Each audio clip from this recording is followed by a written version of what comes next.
Los Angeles, California, the entertainment capital of the world. It's the 80s Movie Podcast. I'm your host, Edward Havens. Thank you for listening today. At the end of our previous episode, Vestron Pictures was starting to experience the turbulence a number of independent distributors faced when they had a successful film too soon out of the gate, and the direction of the company seemingly changes to go chasing more waterfalls instead of sticking to the rivers and lakes they were used to. Welcome to Part 3 of our mini-series. As we enter 1989, Vestron Pictures is seriously in trouble. More money has gone out than has come back in. It seems that they needed one more hit to keep going for a while longer. But if you were to look at their release schedule for the year, which included a pickup from the recently bankrupt Laurentiis Entertainment Group, there wasn't really anything that felt like it could be a Dirty Dancing-like breakout, except for maybe the pickup from the recently bankrupt De Laurentiis Entertainment Group. But we'll get there in a moment. Their first film from 1989 is a certifiable cult film if there ever was one. But the problem with this label is that the film tagged as so was not a success upon its initial theatrical release. Bob Balaban, the beloved character actor who has been regularly seen on screens since his memorable debut in Midnight Cowboy 20 years earlier, would make his directorial debut with the black comedy horror film Parents. Brian Magdorski stars as Michael Lemley, a 10-year-old boy living in the California suburbs of the 1950s, who starts to suspect his mom and dad, played by Mary Beth Hurt and Randy Quaid, might be cannibals. It's a strange but fun little movie, and even Ken Russell would compare it favorably over David Lynch's Blue Velvet during one contemporary interview. But sadly, it would take far more time for the film to find its audience than Vestron could afford. Opening in 94 theaters on January 27th, the $3 million Parents could not overcome a series of negative reviews from critics, and would only gross $278,000 in its first 3 days. Vestron would not strike any additional prints of the film and would cycle the ones they did have around the country for several months. But after 4 months, the film could only attract about $870,000 in box office receipts. But, as I said before, it would become something of a cult hit on video later in the year. In 1992, the British filmmaker Bernard Rose would make his American directing debut with the all-time banger Candyman. But he wouldn't have gotten Candyman if it wasn't for his 1989 film Paperhouse, an inventive story about a young girl whose drawings seemed to manifest into reality. British actor Ben Cross from Chariots of Fire and American actress Glenn Headley from Dirty Rotten Scoundrels plays the young girl's parents. Outside of Gene Siskel, who would give the film a thumbs down on his movie review show with Roger Ebert, despite acknowledging Rose's talents as a filmmaker and admitting to being fascinated by the first two-thirds of the film, the critical consensus on Paperhouse was extraordinary.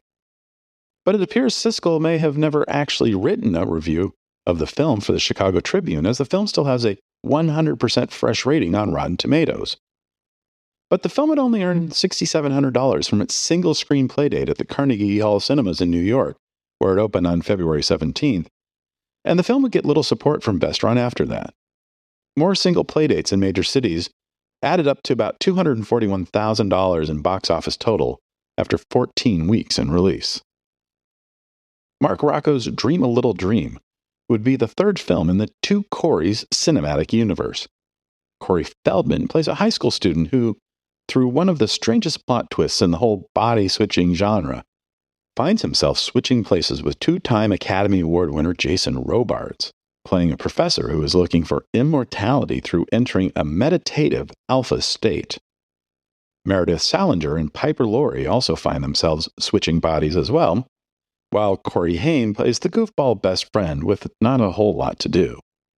The supporting cast also includes veteran character actors Harry Dean Stanton and Alex Rocco, the latter who agreed to do the film because it was directed by his son. When the film opened on March 3rd, it would be Vestron's second widest release, opening on more than 1,000 theaters. But just like the previous year's License to Drive, the pairing of Corey Haim and Corey Feldman did not set the box office on fire. The film would open in fifth place with $2.57 million in ticket sales, compared to the number one film of the week, the Morgan Freeman drama Lean on Me, which would gross twice as much as Dream a Little Dream, while playing on 125 fewer screens. In its second week, The film would lose 56 theaters and 52% of its opening weekend audience, falling all the way to 13th place with a gross of only $1.25 million. By week 3, the movie would move to dollar houses and trudge along for several more months, until it closed in the middle of summer with only $5.55 million in the till. In the late 1970s and early 1980s, writer-director Jeremy Paul Kagan had directed and occasionally written several big-ticket movies, including the 1977 Henry Winkler drama Heroes, which also starred Sally Field and, in his first post-Star Wars movie, Harrison Ford, and the 1985 Meredith Salinger-John Cusack adventure film, The Journey of Natty Gann, which makes his Natty Gann follow-up, Big Man on Campus, such a head-scratcher. A modern adaptation of The Hunchback of Notre Dame, Big Man on Campus was written by Alan Katz, who had been working in television for nearly 20 years, writing for and producing shows like All in the Family, Sanford and Son, The Mary Tyler Moore Show, and MASH. Katz would also star in the movie as the titular hunchback, even though he had never once acted on any of his shows. But at least he had a good supporting cast, including Garrett Graham, Melora Hardin, Jessica Harper, Tom Skerritt, and Cindy Williams. I can only find one playdate for the film ever, in Los Angeles at the American Cinematheque in March of 1989, so while this mostly qualifies as a direct-to-video release, I feel compelled to at least give it a token mention here. Have you ever heard of a movie called The Fruit Machine? Of course you haven't, because that's a horrible name for a movie, no matter what it's about. When Vestron acquired this British drama about young gay men who go on the run after they witness a murder, the first thing they did was change the title to Wonderland. Not that Wonderland gives you any more of an idea of what the movie is about than The Fruit Machine, but whatever. Today, the movie has two things going for it. One, an early role for Robbie Coltrane, playing a transvestite who operates a nightclub for gay men and transvestites called, you guessed it, The Fruit Machine. And second, the musical score was written by Hans Zimmer in one of his earliest film jobs. Ironically, Wonderland would be the third movie scored by Hans Zimmer to be released by Vestron in a 4-month period, after Burning Secret and Paperhouse. Wonderland would open at the Quad Cinemas in New York City on April 28th to poor reviews but a decent $11,500 opening weekend gross. But the film would not be able to maintain much of an audience, and after 5 weeks, Wonderland was out of the Quad Cinemas, never to play another theater in America, with just $50,000 in the till. Ken Russell's third and final film in his contract with Vestron was The Rainbow, an adaptation of a 1915 novel by D.H. Lawrence, whose 1920 novel Women in Love had been adapted by Russell in 1969. Glenda Jackson, who had won the Academy Award for her role in Women in Love, here plays the mother of the character she played in the other film. Here, she co-stars with Sammy Davis as Ursula, the younger sister of Jackson's Women in Love character, who finds herself attracted to Anton, a young man in town, as well as her gym teacher Winifred. As one would expect from Ken Russell, the supporting cast is top-notch, including future Eighth Doctor Paul McGann, regular Russell collaborator Christopher Gable, and blow-up star David Hemmings. The film would open at the Paris Theater in New York City on May 5th, where it would gross a very good $22,000, spurred on by great reviews from most of the city's major critics, several of which noted the film to be Russell's best in a number of years. So it would be sad that the film would end up being the lowest grossing of the 3 films he made with Vestron, only earning a total of $444,000 after 3 months and mostly single playdates in major markets. In 1985, Geena Davis and Jeff Goldblum worked together for the first time on a forgettable horror comedy called Transylvania 65000, whose name was a pun on a popular 1940 song recorded by Glenn Miller. In 1986, the pair would work together again on David Cronenberg's amazing remake of the cheesy 1950s horror film The Fly. And in late 1987, shortly after the pair married, they would work together again for a third time on another comedy, and on a movie that this time was actually based on a real song. Earth Girls Are Easy was the name of a song that appeared on comedian Julie Brown's 1984 EP Goddess in Progress, and was originally developed as a movie at Warner Brothers Studios. The studio would get cold feet when absolute beginners, the big British musical directed by music video director Julien Temple, failed big time everywhere in the world except for the UK. Temple was slated to direct Earth Girls Are Easy, and Brown, as the co-writer and co-star of the film, was committed to the filmmaker, even if it meant Warner's putting the film into turnaround, which they did in 1986.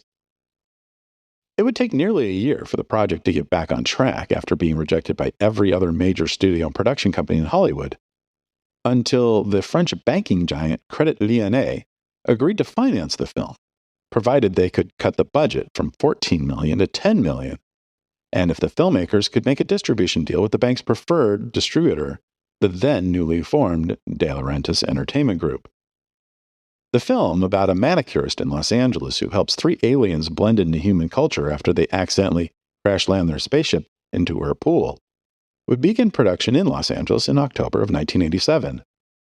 Geena Davis plays the manicurist and Jeff Goldblum one of the aliens, alongside Damon Wayans and Jim Carrey, while the remaining cast would include a number of great comedic actors like MASH's Larry Linville, Michael McKean, Rick Overton, and Charles Rocket, as well as Los Angeles media personality Angeline as basically herself. While the film was nearing completion in early 1988, the De Laurentiis Entertainment Group would go out of business, leaving Credit Lyonnais in need of a new distributor for their investment.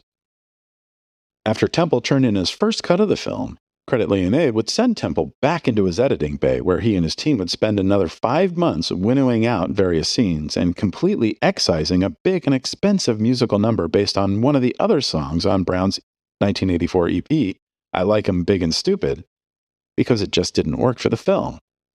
Additional scenes would be shot, and the budget would end up being at $11 million. The film would have its premiere at the Toronto Film Festival in September 1988 and attract attention from a number of distributors, including MGM UA, New World Pictures, and 20th Century Fox, but Vestron would end up putting in the winning bid. The film would originally be set for a February 1989 release, but it would get delayed until May 12th. When it finally opened on 317 screens in Boston, Chicago, Los Angeles, New York, Philly, San Francisco, Toronto, and Washington, D.C., the film would gross $893,000, putting it in 12th place for the weekend. But its per-screen average would be the 4th best amongst the films in the top 20. The film would fall 1 place in its second week, losing 35% of its opening week audience, grossing $577,000. The film would slowly hemorrhage theaters and box office until the plug was pulled in mid-July with only $3.9 million in tickets sold. The sole lasting legacy of the film is that Damon Wayans enjoyed working so much with Jim Carrey that when Damon's brother Keenan Ivory Wayans was putting a new comedy television show together thanks to the success of his movie, I'm Gonna Get You Sucka, Damon would get his brother to give Carrey a chance. In Living Color would make Carrey and the Wayans brothers stars and would change the course of comedy. So, there's that. In late June, the Lightning Pictures imprint would release their first movie in nearly 2 years, Far From Home. The movie starred the then 14-year-old Drew Barrymore as a young girl traveling cross-country with her father, who gets stuck in a small desert town in Nevada on their way back to Los Angeles, who must deal with some very strange characters in the trailer park they're staying in, as they slowly discover nothing is as it's supposed to be. Matt Frewer, Max Headroom himself, plays the dad, who must protect his daughter while he figures out how to get the hell out of town alive. Truth be told, the movie sucks, and it's really creepy in how it sexualizes Barrymore. But there's one hell of a great supporting cast doing their best to keep the joint from totally stinking the place up. Richard Masur, Academy Award nominee Susan Tyrrell, Anthony Rapp from Adventures in Babysitting, Jennifer Tilly, and the beloved character actor Dick Miller. When Vestron opened the film in 4 theaters in third-tier regions on June 30th, it was a little surprised that the film got some very bad notices, although one unnamed reviewer for Variety felt the need to note that Barrymore, who again was only 14 at the time, had, quote, a baby face, dreamy eyes, and a Playboy model's body, unquote. Ugh.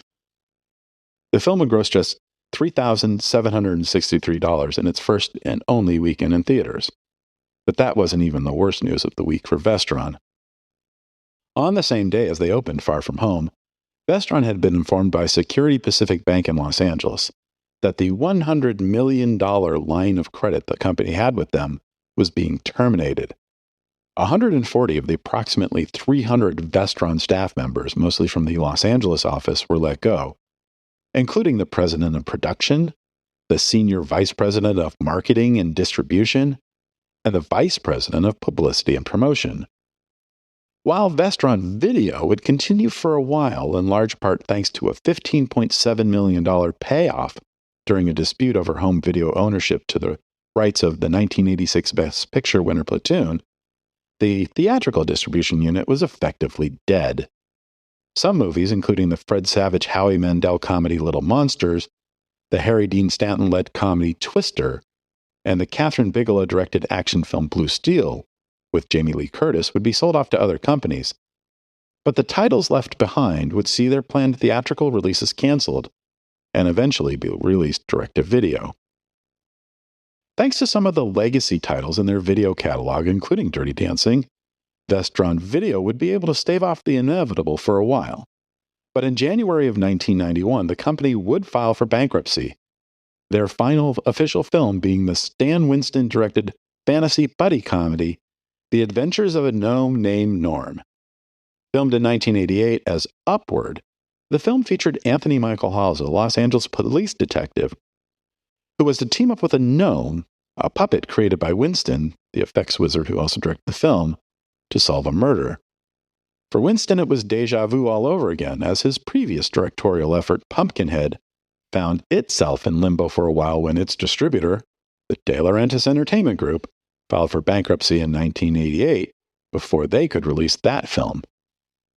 In bankruptcy court, Live Entertainment, partially owned by the 1990s mega movie production company Vestron Pictures, would purchase all of Vestron's assets for $24 million. Live used those assets as collateral to secure a line of credit from industry-friendly banks so they could start their own production and distribution company, of which their only moment of note was helping to finance Reservoir Dogs when no one else would. Eventually, Live Entertainment would be sold off to Bain Capital, a private investment firm co-founded by Mitt Romney in 1997, and they would rebrand Live as Artisan Entertainment. Artisan today is best known as the little independent distributor of the Blair Witch Project, but they would also enter into an agreement with Marvel Comics to make movies for 15 of their characters, including Ant-Man, Black Panther, Deadpool, Iron Fist, Longshot, Morbius, Mort the Dead Teenager, and The Power Pack. Artisan would produce 2 movies based on Marvel characters, Man-Thing and The Punisher, although neither of those films would be released by Artisan. Artisan would declare bankruptcy in 2003, and Marvel would be one of the companies to place a bid for them. Lionsgate would end up becoming the winning bidder for Artisan's assets, which is how the vast majority of Vestron titles are now owned by a company that didn't even exist when Vestron closed shop. Today, Lionsgate is the owner of the assets of a number of the companies we've spoken about on this podcast in the past and will be talking about in the future, including Crown International, the De Laurentiis Entertainment Group, Embassy Pictures, and New World Pictures. And it's also a major reason why so many of the movies that we've discussed in these episodes looking back at past companies are completely unknown today. As big as Lionsgate is, with nearly $3.6 billion in revenue in 2022, they are going to be able to keep up with the chain of ownership for every movie from every company they've purchased, and they're not going to be putting any money into movies that are barely remembered today. The Film Foundation, the nonprofit organization co-founded by Woody Allen, Francis Ford Coppola, Martin Scorsese, and Steven Spielberg, which is dedicated to film preservation, estimates that the average cost to do a photochemical restoration of a color feature with sound to be between $80,000 and $450,000, not including the cost of a 2K or 4K digital scan. I'm going to have a link in the show notes on our website at the80smoviepodcast.com to a November 2018 article from the Science History Institute about the process of restoring films. It's not a long read, only 4 or 5 minutes, but it's fascinating. I hope you'll check it out. So, there you have it, the end of the line for Vestron Pictures, and many of the movies they helped to make and distribute. most of which you cannot find in any form today. Thank you for listening. We'll talk again next week when episode 105 on the 1985 teen comedy O.C. and Stiggs, directed by Robert Altman, will be discussed. Remember to visit this episode's page on our website, the80smoviepodcast.com, for extra materials about the movies that we've covered on this episode. The 80s Movie Podcast has been researched, written, narrated, and edited by Edward Havens for Idiosyncratic Entertainment. Thank you again. Good night.